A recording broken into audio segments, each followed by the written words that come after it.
Before I begin, you're probably wondering, what is predictive targeting? That's an odd couple of words to put together. And without revealing too much too soon, I might just say that predictive targeting is a new way you can use predictive analytics to improve marketing performance.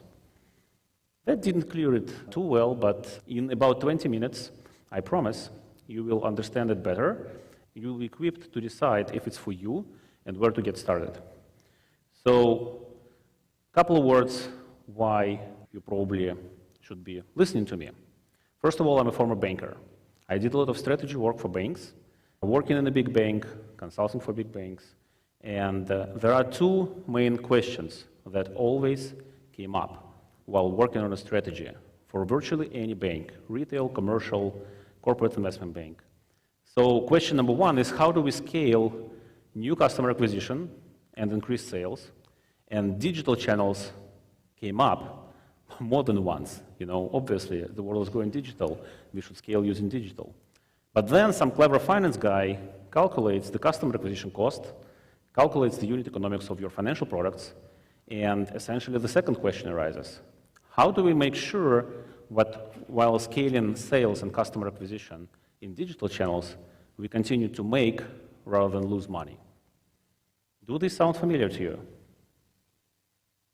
So the not losing money part is especially difficult for financial services providers compared to other industries like e-commerce or even airlines because of a few very specific reasons. One of them being is opening an account with a bank or taking a credit card is just the beginning. It's not the end. And there is no fixed value of the subscription the customer is going to bring us every month. So you need to be smart about understanding who is profitable and how do you make sense of the data that you have. You have issues with credit quality of your credit card applications or cash loan applications or mortgage applications. And very, very few other industries have that.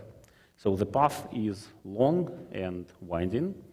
So in order to achieve this profitability while still scaling your business, you really need to nail your targeting.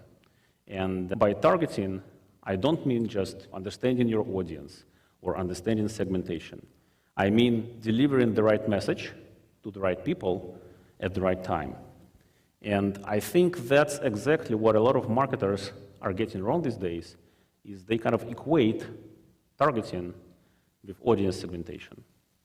And especially if you're using platforms like Facebook and Google today, this cannot be further from the truth, because in fact, who sees your ads, who sees your message, at what time, is actually even more affected by things like what is the target event for your advertising campaign?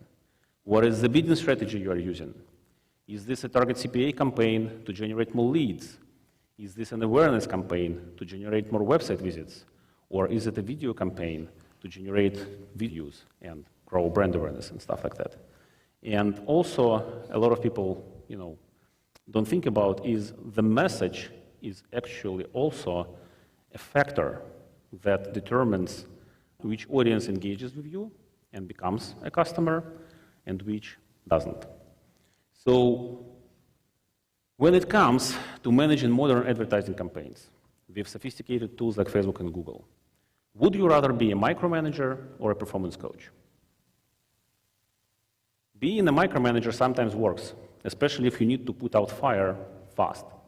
But in order to realize the full potential, you need to figure out how to be a performance coach rather than a micromanager to Facebook and Google. And obsessing over micro audiences, small custom segments, and babysitting your campaigns is not the way that helps platforms thrive and give you the best possible performance. And what's most important about coaching? It's feedback. Essentially, in order to be a good performance coach and be able to let go and rely on smart bidding algorithms of Facebook and Google to produce maximum value, well, obviously you need to lean on using broader audiences. Otherwise, they won't have freedom to, figure out the best audience for you, even if you don't know them by name. You really need to pick the message that resonates, the one that doesn't just generate clicks, but the one that drives profitable customer acquisition, high LTV customers, and also that you selected this message based on clean testing protocol and achieving statistically significant results. But the most important part is closing this feedback loop with the machine learning bidding algorithms. And for that, we need to pick the right optimization signal. The right signal would be strong, high quality, and value-based. And that's where the big problem comes out. So you probably all know that in banking and insurance, in many other industries too, there is a clear trade-off that the stronger signal you have, like website visits or leads, in terms of frequency, the less valuable this signal actually is. Leads might be good quality, bad quality, and Facebook and Google will gladly sell you as many leads as you want, but it will be up to you in dealing with those leads later down the road. Will they become funded accounts? Will those funded accounts stay active customers 1 month or 3 months down the road and ultimately become high-value, high-LTV customers for my bank? And the most advanced banks that I've spoken with are currently at the stage here, active customers at 1 to 3 months. A little bit less advanced banks are on funded accounts, but a lot of the industry is still on this lead optimization, lead buying stage. And to change that, what you can do, and that's where predictive analytics comes into play, you can actually rely not on actual events in your funnel that happen with significant delay and with a significant loss of signal, loss of frequency along the way. You can actually build a probability distribution for your leads and website visits and understand which website visitor has a much higher chance to become a high-value customer, or which lead has a much higher chance to get approved for a credit card and then carry on the balance and pay you some interest, versus somebody else. And that's actually very cool, because with these predictive scores, you actually can use value-based bidding, and value-based bidding is super important to improve quality of leads and approval rates. And also, predictive scores, if you do them right, don't take that much time to produce. If a mortgage, drawing on a mortgage usually takes months, you can have a predictive score ready which describes the likelihood of this mortgage being drawn in a matter of hours. So once you understand that and you want to apply predictive analytics, the next question is what I should be predicting. And we recommend predicting essentially 3 things. First of all, predicting the lifetime value of your new customers. That's a complicated topic, especially in an inflationary environment and the interest rate shock we are going through right now, but still that's a very important thing. And obviously quality of leads, quality of website visits are the next logical steps. And even if you don't have an LTV model, don't get discouraged. You can still characterize quality of a website visit or quality of a website lead as just a probability to become an active customer and stay active customer for your bank or for your insurance company for a certain period of time.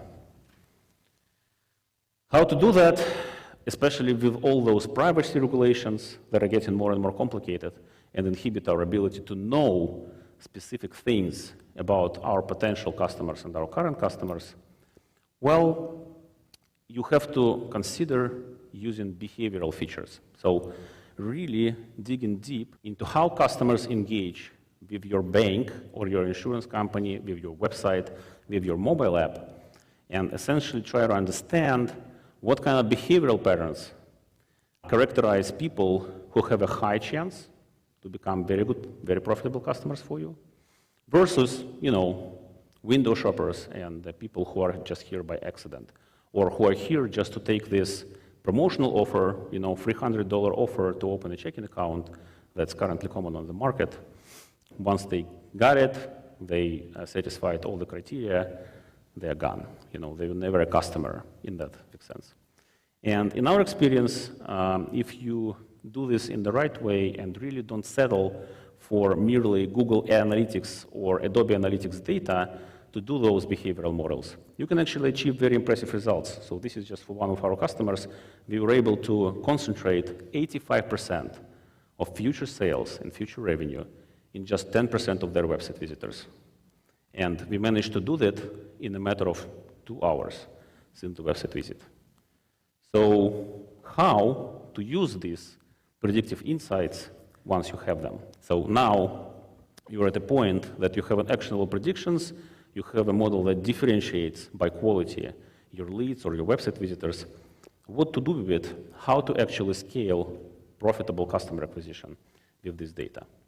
Well, let's remember what modern targeting is about. It's not just about audience, it's about target events in your advertising campaigns, and it's about business strategy. So one of the most powerful things you can do, you can actually swap the target event. You can swap a target event and the business strategy in your prospecting campaigns.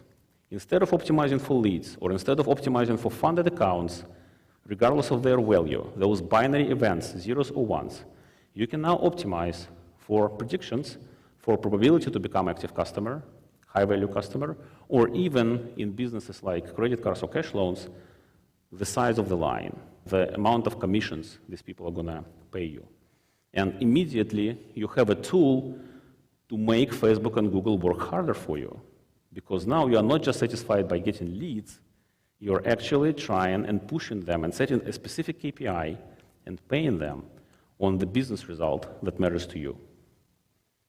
Well, obviously, there is more to that. Still, you can do very sophisticated value-based segmentation to create larger, still high-performing lookalike audiences of people who didn't just got a credit card, so probably similar people to those who already got a credit card should be a good performing audience for you. But also for people who are in the market right now for a new credit card. So you can market to them your product before it's too late. And obviously, you can maximize the impact of retargeting on your marketing ROI and revenue.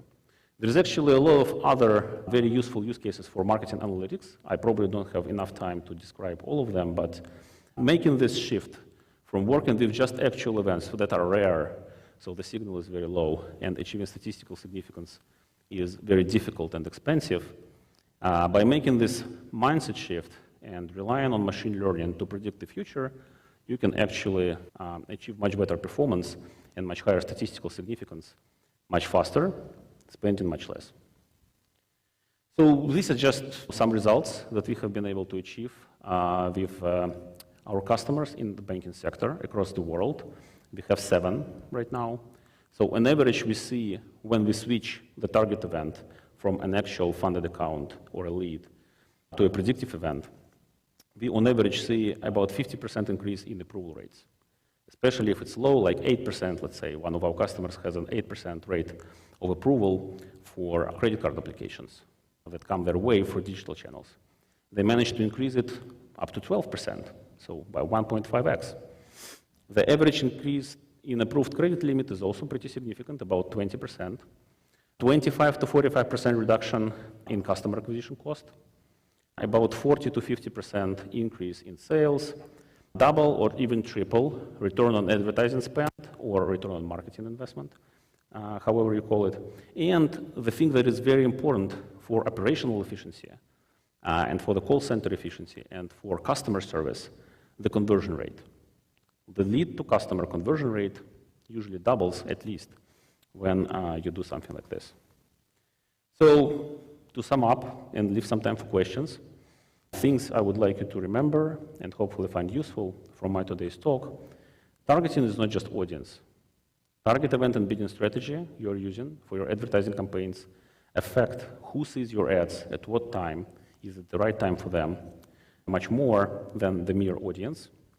And if you want to really squeeze maximum amount of value from Google and Facebook, you should focus on building strong feedback loops that optimize for value rather than obsessing over micro audiences and micromanaging your campaigns.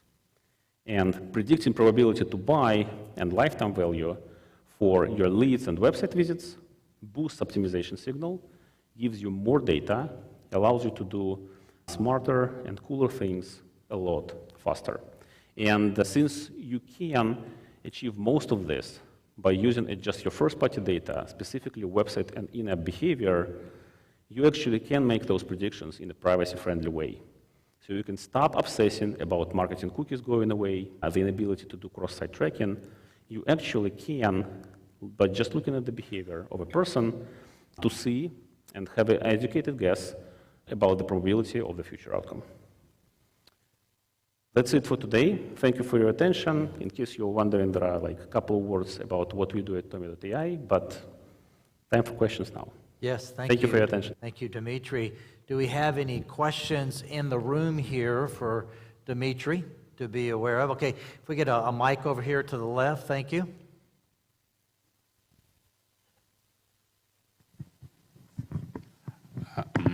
Just in the previous slide, you told that I can pay for business that matters to me. And on the last slide, you showed that customer acquisition cost is going like 35% decrease. Can it work for unsecured loans? Yes. But if data on website is not enough to make decisions, you can go first party or what? This is actually an excellent question. Thank you so much. The thing I didn't mention in my presentation is obviously when making a prediction about a future event, you need to have both sides. You need to have information which leads have actually converted into drawn lines and became paying customers, not just the website behavior. So the role of machine learning or artificial intelligence is just to connect the dots between the two.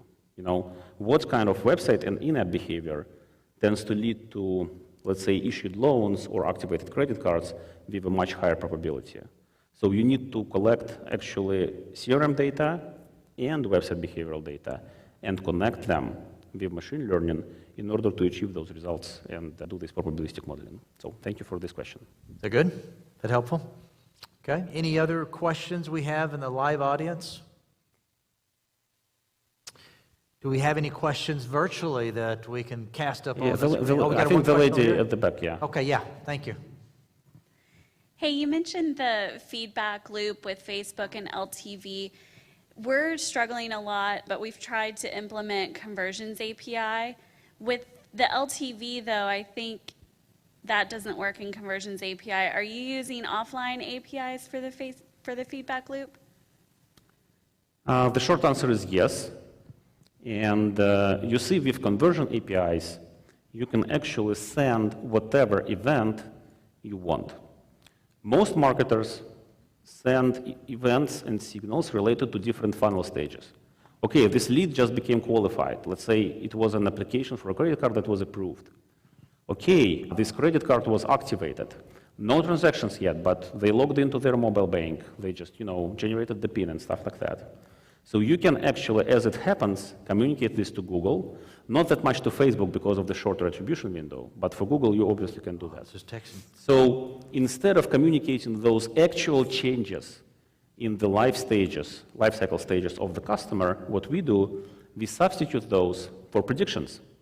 So we can do it faster, we can do it on larger scale, we can provide more training data, and we can provide value-based data because you're right.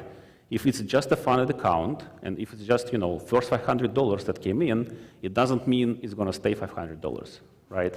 So it's very, very hard to make this educated guess how much money this customer will bring you unless you see some behavior. Does he use his checking account a lot? Does he set up a direct deposit or maybe some direct debits? So having predictions handy actually helps you not really forget about offline events and Conversions API, but actually fast track the learning of Facebook and Google by making them train on not just people who made it through the funnel already, but on those who have a very high chance to make it in weeks and months to come. I hope I'm making sense. Yeah, you're totally making sense, but follow-up question, do you think there's a sweet spot for how long to wait to see what actions they're taking and getting that feedback to Google and Facebook so that it's closer to the conversion time? Is it wait a month to see if they fund the account and start running transactions, or is it a couple weeks, or is it longer? Yeah, there are two parts to this question. One part is what will work best for Facebook and Google algorithms to work. And I guess the consensus of marketing technology professionals is 2 hours to 48 hours is the best window to provide feedback to both Facebook and Google in order for their algorithms to work as good as they can. Now, that's not the time frame when those actions inside the product, like banking product, like a checking account, usually happen. So there is a second question, how soon you can make an educated guess what's going to happen to this customer. And we don't have a lot of research on that, but we saw that just a few weeks of initial behavior is usually allowing us to make an educated guess. Is it going to be like a highly profitable cohort, or is it going to be a vintage of customers, and a specific customer will belong to this low-value group? So it's slightly two different aspects, but in order for your ads to work best, you should strive for definitely under 48 hours. Awesome, thank you.